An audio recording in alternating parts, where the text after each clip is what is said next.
नमस्कार। आप सभी लोगों का स्वागत है पुनः आपके अपने YouTube चैनल एडी आयुर्वेद पे। लास्ट वीडियो में हम लोगों ने सूत्र स्थान का 10वां अध्याय किया था, विशिखानु प्रवेशनीय।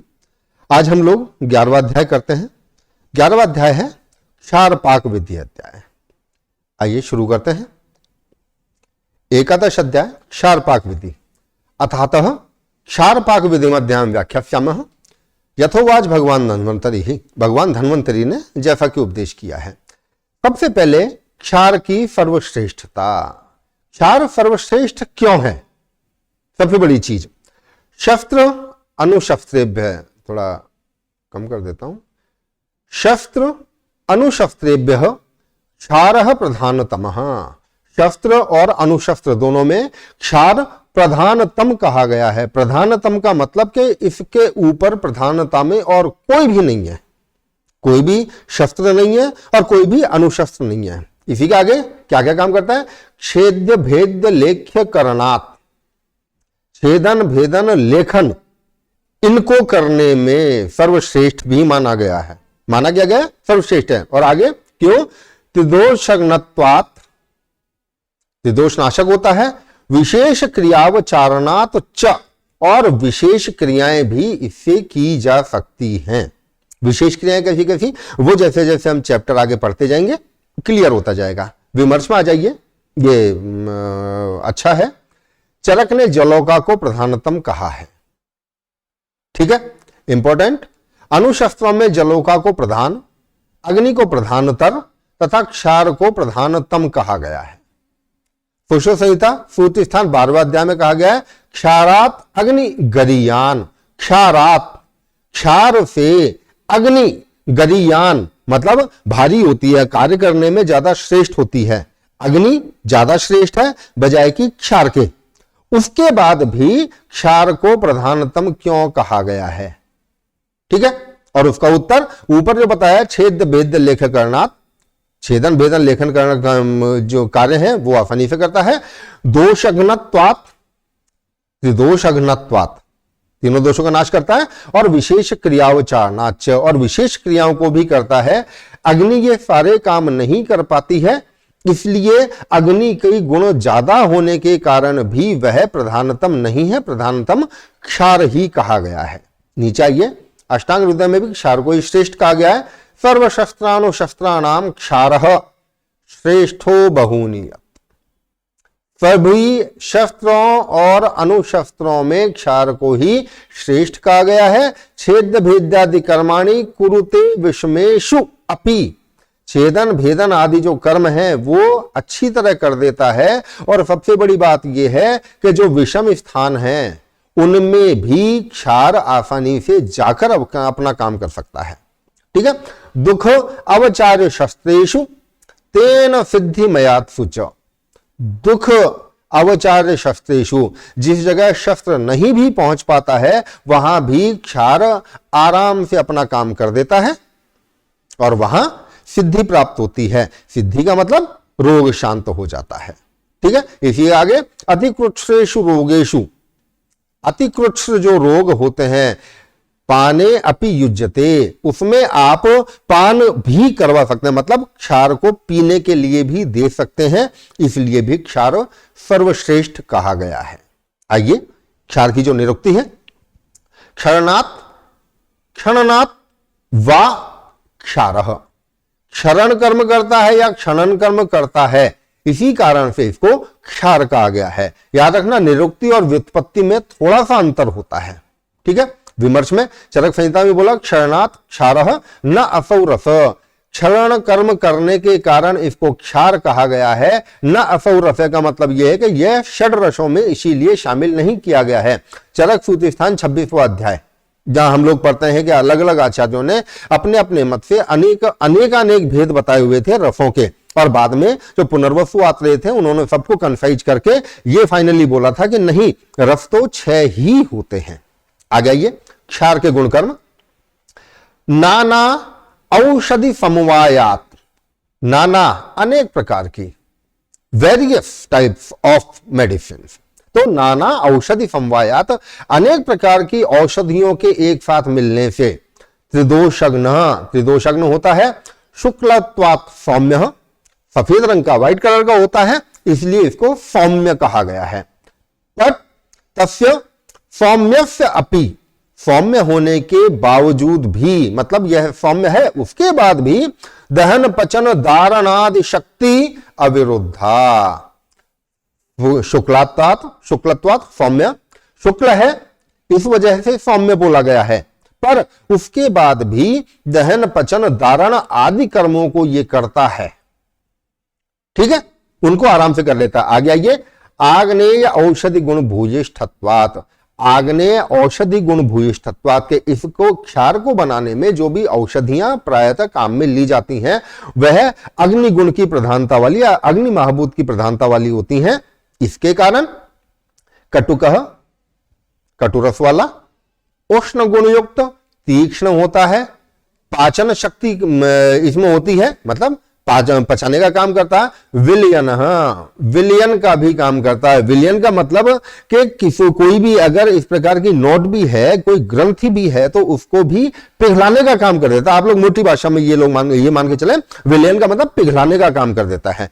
शोधन कर्म करता है, रोपण भी करता है, शोषण सुखाने का कर्म करता है, स्तंभन जड़ता भी लाता है, लेखन कर्म भी करता है। इसी के आगे कृमि, आम, कफ, कुष्ठ, विषम मेद, विष मेद साम, उपहंता पुंसत्व चाति सेवित, यह अलग है, उपहंता पुंसत्व, ठीक है।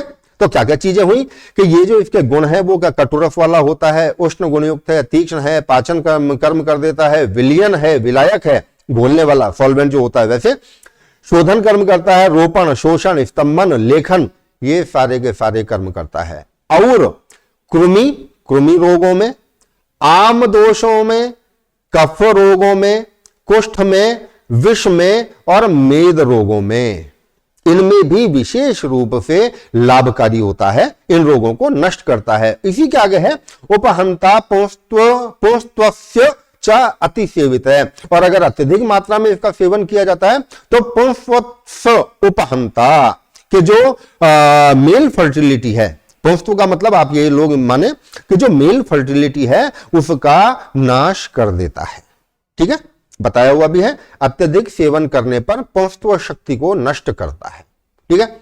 आइए नीचे विमर्श में, चरक संहिता में क्षार के गुणकर्म बताते हुए कहा गया है, यो अति प्रयुज्यमान, यो जो लोग अति प्रयुज्यमान है, अति मात्रा में प्रयोग करते हैं क्षार का, तो क्या क्या नुकसान होते हैं, केश, अक्षि, हृदय, पुंस्त्व उपघात कर संपद्यते। अगर क्षार का अति मात्रा में प्रयोग करते हैं तो उनमें केश, बालों को नुकसान होता है, आंखों को नुकसान होता है, हृदय को नुकसान होता है, कार्डियक डिजीजेज क्रिएट कर सकता है, और पुंस्त्व उपघात करे, जो मेल फर्टिलिटी है, ठीक है, पौरुष, उसका उपघात कर होता है, मतलब उसको नष्ट करता है। ये ही एनम, जो भी लोग, कौन कौन से, ग्राम, नगर, निगम, जनपद, ठीक है, उपयुंजते ते आंध्य शांठ्य खालित्य पालित्य भाजो हृदयापकर्ति नश्च भवंती। जो भी लोग ग्रामवासी, नगरवासी, निगमवासी और जनपद, देखिए आप इनका एक अंतर समझिए, नीचे से ऊपर तक की जो हमारी एक परंपरा है, परंपरा का मतलब यहां पे मैं ये जो अपने समाज शास्त्र है उसके आधार पे बात कर रहा हूं, केवल जितना भी आजकल पॉलिटिकल जो रहते हैं, पॉलिटिकल कैसे, जो क्लासिफिकेशन किया हुआ है, ग्राम सबसे छोटी इकाई, जहां समझे तो ग्राम पंचायत होती है, उससे थोड़ा सा बड़ा नगर कस्बा जो होता है, जहां नगर पालिका होती है, निगम उससे बड़ा जो होता है थोड़ा सा, जहां नगर निगम होती है, जो बड़े बड़े शहर, अगर मैं राजस्थान जैसे की बात करूं तो जयपुर है, जोधपुर है, कोटा है, ये निगम में आते हैं।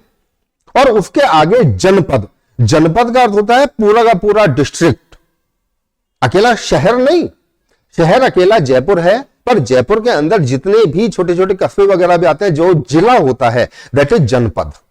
ठीक है, कहने का मतलब यह है कि छोटी से छोटी इकाई से लेके बड़ी से बड़ी इकाई तक जो समाज के हिसाब से बटी हुई है, वहां पे अगर व्यक्ति क्षार का अति मात्रा में सेवन करता है, कोई भी मनुष्य, तो आंध्य, अंधता, शांठ्य वही पौरुष शक्ति का जो नाश हो जाता है वो, खालित्य बालों का झड़ना, पालित्य बालों का असमय सफेद होना, बालों का असमय झड़ना और बालों का असमय सफेद होना, ये सारे के सारे रोग अति क्षार सेवन की वजह से होते हैं। और हृदयापकर्तिनश्च, और हृदय में कर्तिनश्च, कर्तनवत पीड़ा होती है। कर्तिका किसको कहा गया है? कैंची, सीजर, उसको कर्तिका कहा गया है। तो काटने जैसी जो पीड़ा होगी वो हृदय अपकर्तिनश्च, मतलब हृदय में कैंची से काटने के समान पीड़ा होती है।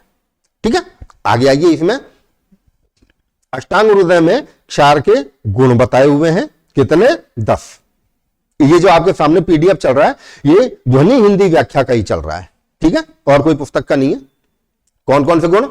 नाति तीक्ष्ण, न तो अति तीक्ष्ण, नाति मृदु, ना अत्यधिक मृदु। ठीक है, ना अत्यधिक बहुत ज्यादा तेज हो, कार्यकारी में जो कार्मुकता है वो अत्यधिक तीव्र नहीं होनी चाहिए, और ऐसा नहीं कि आपने क्षार रखा और तुरंत जला दिया क्षार ने आपकी स्किन को, ये अति तीक्ष्ण है। अति मृदु कि जो हमको प्रॉपर रिजल्ट चाहिए, आपने रखा, खूब अप्लाई कर रखा है, प्रॉपर टाइम जो शास्त्रों में बताया उतना अप्लाई किया हुआ है, पर फिर भी रिजल्ट नहीं मिल रहा है, तो न अति तीक्ष्ण न अति मृदु। श्लक्ष्ण चिकना होना चाहिए। पिच्छल, शीघ्रगह, फितः, फितः वही व्हाइट कलर। शिखरी, शिखरी का मतलब है कि किसी चीज पे अगर आप रख दें कहीं भी इसको तो ये पर्वत के समान यूं बन जाता है। सुख निर्वाप्यो, इसको गोला बना लेना थोड़ा सा। ठीक है, न विषंदी न च अतिरुख, न विषंदी हो और न ही अत्यधिक मात्रा में पीड़ा उत्पन्न करने वाला हो। ठीक है, ये क्षार के 10 गुण बताए हुए हैं अष्टांग हृदय सूत्र स्थान में। आइए नेक्स्ट, 2 प्रकार का क्षार, सद्विविध, 2 प्रकार का बताया हुआ है। कौन सा? प्रतिसारणीय, पानीयश्च। एक प्रतिसारणीय क्षार होता है, एक पानीय होता है। पानीय ओरली आप यूज कर सकते हैं पीने के काम में इंटरनली, और प्रतिसारणीय रगड़ने के काम आता है, मतलब सरफेस एरिया पे या आउटर जो भी अपनी सरफेस है ह्यूमन बॉडी उस पे काम में लिया जाता है, और पानीय ओरली काम में आता है। आइए, अष्टांग संग्रह में क्षार के 2 भेद, बाह्य परिमार्जन दैट इज प्रतिसारण, अंतः परिमार्जन दैट इज पानीय। आइए, प्रतिसारणीय क्षार के प्रयोग स्थल, तत्र प्रतिसारणीय। अब प्रतिसारणीय क्षार का उपयोग कहां का किया जाना चाहिए? अभी मैंने आपको हिंट दिया कि प्रतिसारणीय का मतलब आउटर सरफेस कहीं भी बॉडी में, और पानीय का मतलब जो पानी में घोल के या जो लिक्विफाइड फॉर्म होता है जिसको कि इनटेक किया जाता है।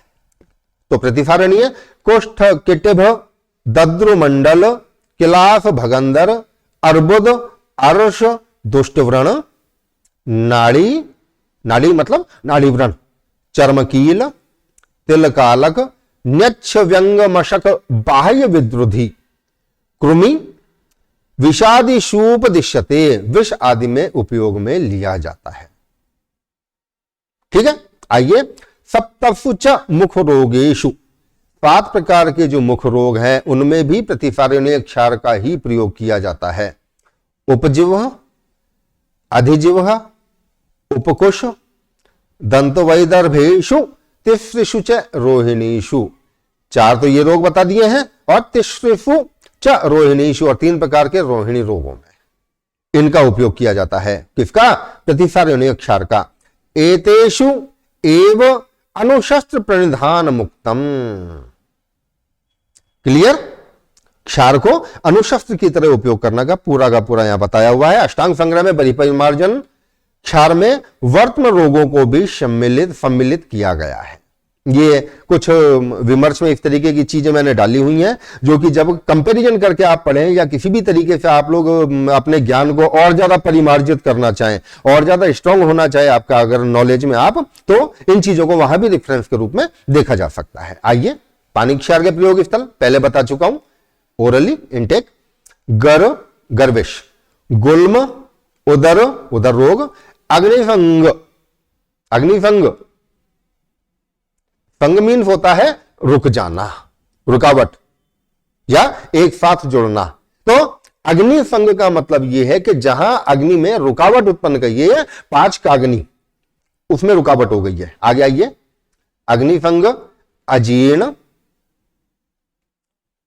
अरोचक, आनाह, शर्करा, अश्मर्याभ्यंतर विद्रुधि, वहां वायु विद्रुधि था, विद्रुधि प्रतिफल अक्षर में, यहां आभ्यंतर विद्रुधि, कृमि, विष, अर्शफु उपयुज्यते, अर्शफु, अर्श में भी उपयोग किया जाता है। ठीक है, आइए नीचे, पानी क्षार का प्रयोग कहां नहीं करना चाहिए?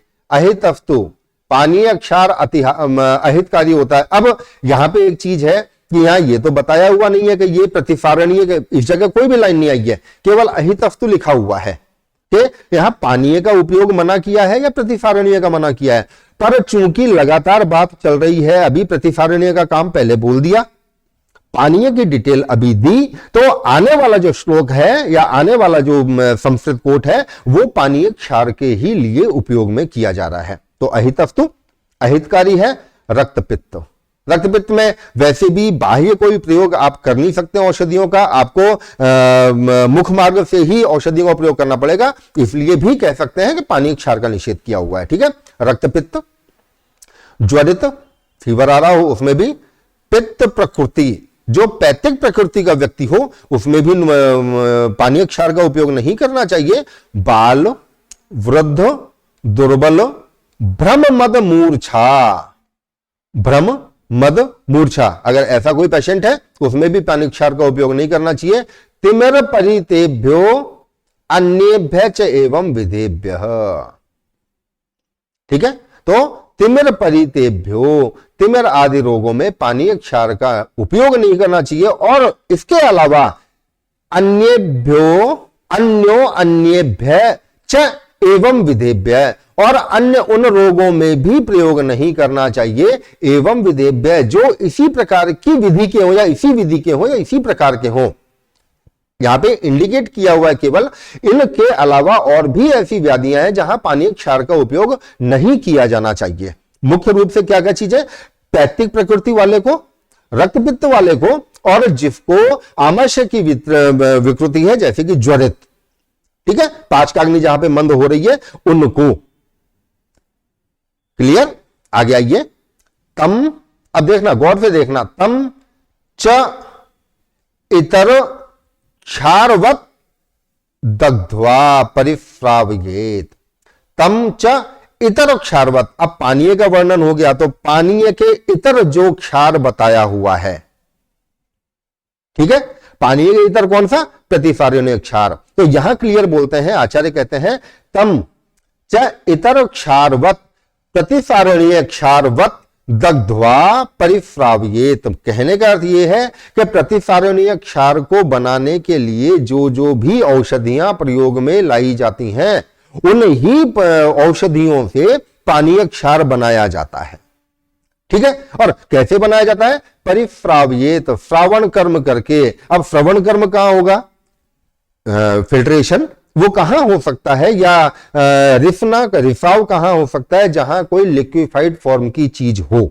ठीक है, अब लिक्विफाइड फॉर्म और यहां पानी का ही वर्णन नहीं है, तो गौमूत्र में भी एक जगह क्षार, पानीय क्षार बनाने का विधान है अंतः प्रयोग के लिए, तो गौमूत्र का उपयोग भी किया जा सकता है। और अगर किसी भी जगह केवल मूत्र लिखा हुआ है, किसी भी जगह अगर कोई भी मेडिसिन बनाने के लिए, क्षार बनाने के लिए केवल मूत्र शब्द का उपयोग किया हुआ है, तो वहां अनडाउटेडली आपको केवल गौमूत्र का ही उपयोग करना है। क्यों? शार्दूल संहिता में लिखा हुआ भी हो ना, मूत्र नुक्ते गवम, कि मूत्र अगर कहीं लिखा हुआ है और पर्टिकुलर किसी जानवर का नाम नहीं लिखा हुआ है कि किसका मूत्र लेना है, तो वहां ऑटोमेटिकली इंडिकेटेड है कि आप केवल गाय का मूत्र ही काम में लेंगे। और सबसे बड़ी बात, तस्य विस्तर तो अन्यत्र, के पानीय क्षार बनाने की जो विधि है वो विस्तार पूर्वक दूसरी जगह वर्णित की जाएगी, और वो जो दूसरी जगह होगी वो होगी गुलमध्य है। आज के लिए अपन इतना ही करते हैं, बहुत टाइम बाद में वीडियो बना है, कल नया वीडियो अपन करेंगे। Thank you.